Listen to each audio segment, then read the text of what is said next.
Good Friday morning to you.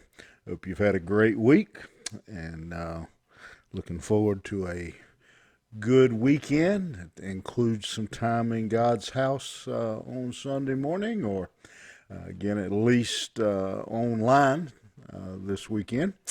And but for today, until then, let's jump back into the 73rd Psalm and we'll continue looking there.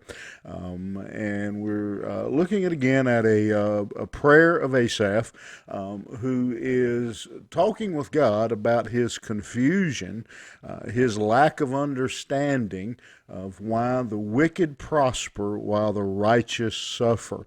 And he has been laying out his heart and just sharing with God, which I think is one of the great lessons, regardless of whatever else we take away from this psalm, is the lesson that we can, as the New Testament says, go boldly before the Father.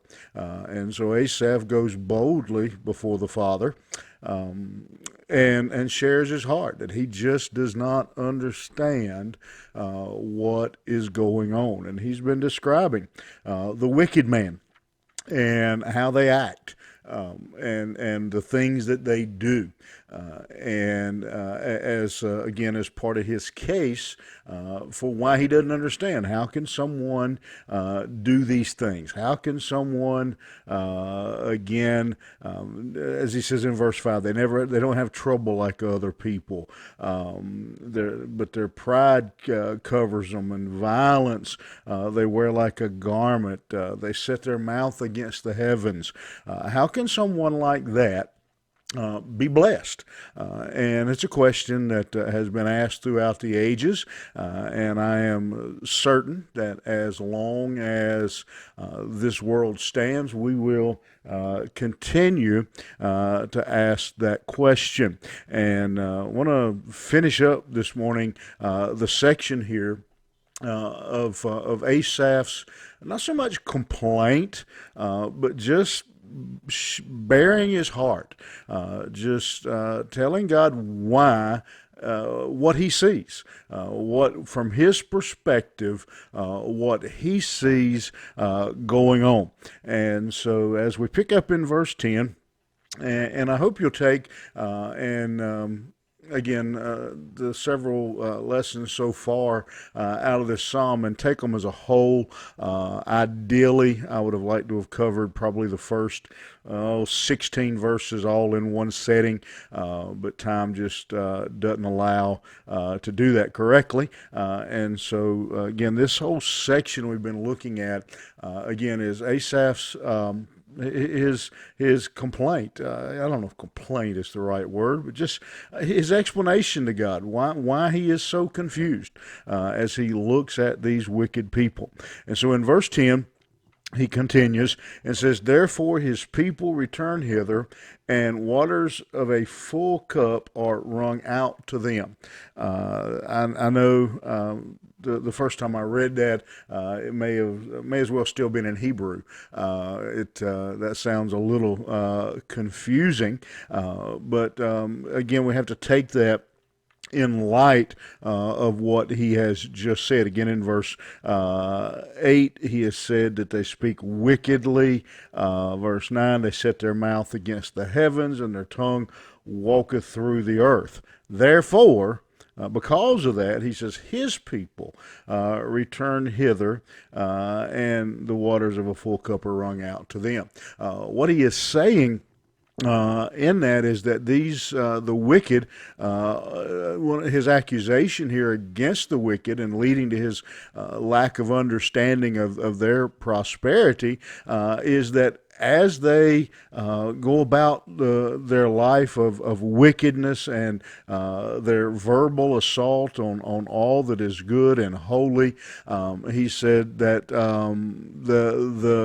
the other people are following them and listening to them. That waters full that waters of a full cup image is of them just drinking it up, just lapping up the evil words that the wicked are spewing. And so again, what Asaph's complaint here, or lack of understanding, I don't know that complaint's too far off, but God, they seem to be blessed. The wicked are being prosperous while the righteous are suffering, and the wicked are having a terrible negative influence on the godly. Their words are leading the righteous, those that are trying to live righteous, down the wrong path, and so they're being a bad influence. And yet it's not like they're just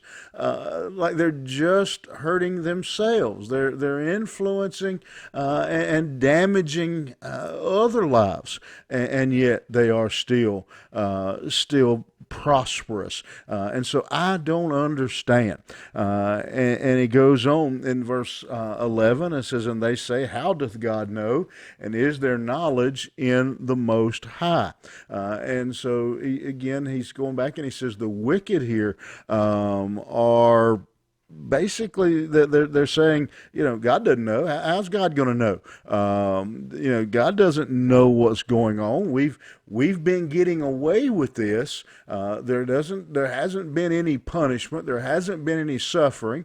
And in fact, I think it's logical to assume that if the righteous are looking and saying the wicked prosper while the wicked suffer, that the wicked are looking and saying the very same thing. Hey, I never go to church. I don't live for God. I don't serve God. And I don't have any problems. And I hear those folks who go to church and those people who claim to be Christian, man, they're all the time moaning and groaning. So, and there's a lesson there about we need to be careful about our moaning and groaning. Again, they're saying, what they're saying is, well, God must not see, God must not know, God must not care what we're doing, or more than that, God isn't able to do anything about it. How does God know? Is there knowledge in the Most High? God doesn't know; He can't do anything about it, He's not able. Or he's just simply, he does know and can't do anything, or worse, where I think the end result of this kind of thinking goes is that ultimately, well, maybe there isn't even a God at all. Is where it leads them. And so Asaph concludes here in verse 12, "Behold, these are the ungodly who prosper in the world and increase in riches." And so Asaph kind of, if this was a courtroom, would kind of say, I rest my case. Behold, these are the wicked. This group I just described, this is what they are like. This is how they are living. This is the things they do. They go boldly against the law of God. And they are always being blessed. They prosper in this world and increase in riches. And again, here we're going to come back to verse 13, the same principle. He says, "Verily, I have cleansed my heart in vain and washed my hands in innocency. For all the day long I have been plagued and chastened every morning. If I say I will speak thus, behold, I should offend against the generation of thy children. When I thought to know this, it was too painful for me." And so he's kind of coming to his conclusion here when he says, "Verily, I've cleansed my heart in vain." I've lived for God for no reason. As he's just being, again, honest with God about how he feels. And again, I think that may be one of the key lessons, not only of this psalm, but of many of the psalms, that we see the psalmist just sharing their heart with God. and again, with respect, with reverence, but still going to God. And he is simply telling God, my faith has been shaken. My faith is drifting. I've cleansed my heart in vain. He's saying, have I wasted my time in trying to serve God? Verse 14, because I've been plagued all the day long. And so he just, again, he's laying out his confusion to God, sharing with him, and he's. I think what we see here in this psalm is Asaph has been watching this and seeing this for a good while. He has and kind of kept it inside. It has worked on him. He has bit his tongue. And finally, as again, he's the worship leader. He doesn't want to, as the worship leader for Israel, he doesn't want to be a bad influence. But finally, he just has to talk to God, and finally, he just has to share with him how he's feeling. And as we end this section, kind of God of Asaph pouring out his heart. Now I'm going to go ahead and jump ahead and share with you verse 17 to kind of point you towards where we're headed. Verse 17, he says this: until I went into the sanctuary of God, then understood I their end.